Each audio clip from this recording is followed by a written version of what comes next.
I'm Lisa from Teach Mom Learn, and today we're talking about 10 ways to get your toddler really excited for story time. Personally, I love to read, and so when I had Ray, I was so excited to share my love of reading with her.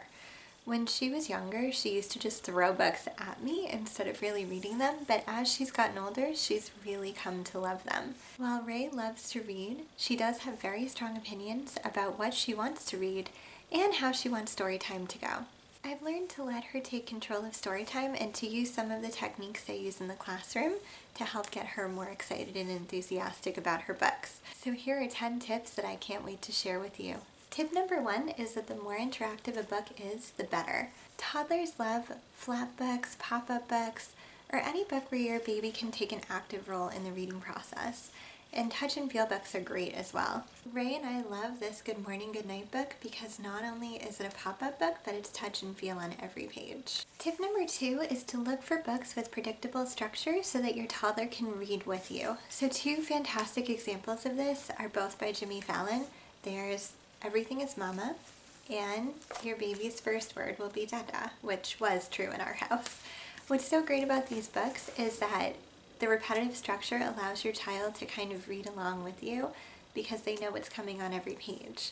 Even better, you can start their sight word recognition early by pointing to the repeated words as you say it so they learn to recognize it. Bubbles? See the bubbles? Mama. Bubbles!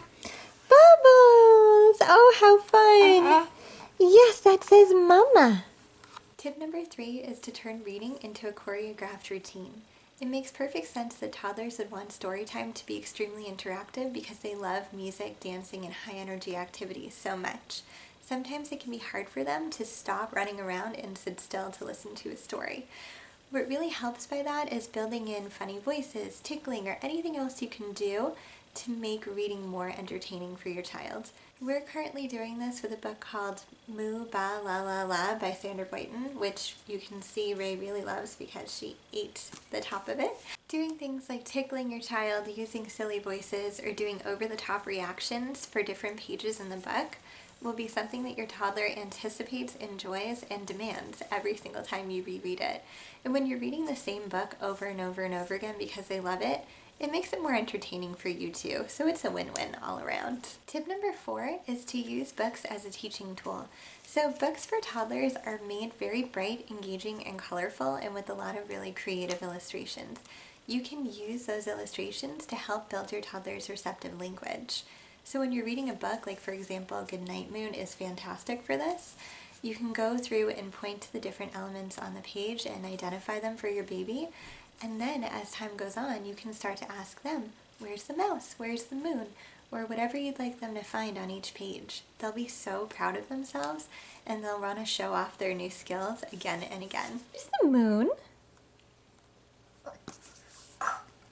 Oh, that's the clock. Can you find the mouse? Yeah, he's by the fireplace. Where's the moon? That's the moon in the painting. That is good. Nice job. As your toddler gets older, you can make the questions more complex by focusing on the character's actions, motivations, and emotions. You'll be so impressed by the elaborate stories that your toddler concocts to explain why a character is acting the way that they are. Tip number 5 is to give your toddler a job to do while they read. Toddlers love being in charge. Ray is definitely no exception to this. And giving them something to do during story time, especially something that's an important job, will keep them more engaged. When your toddler feels like they have an important job to do, they're going to be more engaged and they're going to feel like an important part of the story time process. Right now, one of our current favorites is Wear a Spot, which is right here. And Ray is in charge of opening all the flaps and turning all the pages. Tip number 6 is to move at your toddler's pace when you're reading. So if they want to read the same page 18 times, or if they want to read the book backwards, or if they keep turning the same 2 pages over and over again, go with it. They're excited about the book and something on those pages is holding their interest, so that's a good thing. At the same time, if your toddler decides that they really don't want to read a book and they start to get frustrated, go with that too. There's plenty of other options and sometimes they just might not be in the mood for reading, so you don't want to force it. Tip number 7 is to keep books in your toddler's play space. I think a lot of the time, toddlers start to associate books with bedtime, and so they get anxious or upset when they're about to read. If you keep books in many different places, your toddler will associate the books with many different parts of the day. Right now we have books in Ray's playroom, and she loves reading them. Here's Ray's book nook. Her dolls and stuffed animals are waiting for her to read to them very enthusiastically. Bath books are also a great thing because they'll keep your toddler entertained in the tub, and they'll really enjoy playing with the toys that often come with those books. By keeping books with your toddler's toys, you're teaching them that books and toys are in the same category. They're both fun activities for them to engage in. Tip number 8 is to praise when your toddler demonstrates book sense. So book sense is basically when a toddler or any child uses a book in a proper way. When you're reading with your toddler, praise them for holding the book the right way, turning the pages, opening the flaps, or doing anything that you're supposed to do when you're reading. Make sure your praise is specific so that they know why you're happy. And if your toddler decides that today's the day they hold the book upside down, focus your praise on their love of reading. That way they're still getting positive feedback, and then you can gently redirect them to hold the book the correct way.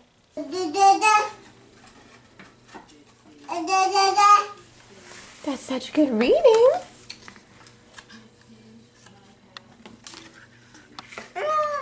Tip number 9 is to bring story time beyond bedtime so your toddler doesn't associate reading with going to bed. Toddlers hate bedtime, and while a great bedtime routine involving reading is fantastic, you don't want that to be the only time of day that you read, because the second you put your hand on a book, your toddler will have a total meltdown thinking that they're going to bed. By reading to your toddler at random points throughout the day, you're teaching them that reading is an activity for any time, and when you do read to them for bedtime, they won't dread it and they won't become as upset about it. Tip number 10 is to let your toddler read whatever they want. Toddlers are little sponges that are constantly developing new interests, so you can use a wide variety of reading materials to help with that. Flip through magazines with them and point to all the pictures. Read their picture books. Read to them from chapter books, listen to audiobooks in the car. Ray loves our Shutterfly books because she can point to the different family members and we can say their names, and it helps her get to know the ones that she doesn't see as frequently. They're also great because they prompt us to share positive memories, and Ray gets to hear these stories too. Even though she might not remember them, it's still great for her to have the positive energy associated with family members. As your child gets older, continue to let them read whatever they want to read as long as it's age appropriate for them. So many parents get caught up in the idea that reading only counts if you're reading something like the classics, and that's simply not true. Every time you read, you're improving your reading skills. It doesn't matter if you're reading the back of the shampoo bottle in the bathroom, a car magazine like my brother did his entire childhood, or whatever book they can get their hands on. So whatever they want to read, just support them. What are your favorite tips for making storytime more fun? Please share in the comments below. Thank you so much for watching, and if you liked this video, please subscribe to my channel. See you next week!